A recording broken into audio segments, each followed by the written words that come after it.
Minsan kailangan mo talagang tanggapin na ikaw ang kontrabida sa kwento ng ibang tao. Hindi dahil masama ka, kundi dahil hindi nila kayang tanggapin na hindi ka nagpapakumbaba para lang mapasaya sila. Okay lang na hindi sila bilib sa'yo. Mas okay pa nga yun kaysa purihin ka ng marami pero alam mong peke ka naman.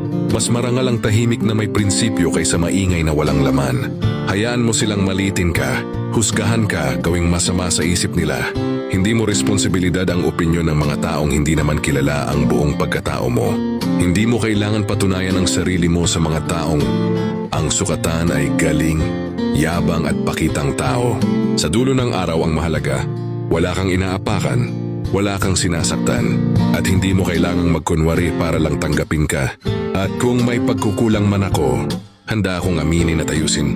Pero hindi ako yuyuko sa kasinungalingan para lang maging katanggap-tanggap. Hindi ako perpekto. May mga pagkakataong nagkakamali rin ako. Pero mas pipiliin kong matuto kaysa magkunwari at magbago dahil tama, hindi dahil napilitan. Kung hindi pa rin sapat yun para sa kanila, okay lang. Hindi naman ako nabubuhay para pumasa sa pamantayang. Ako rin ang mawawala sa sarili.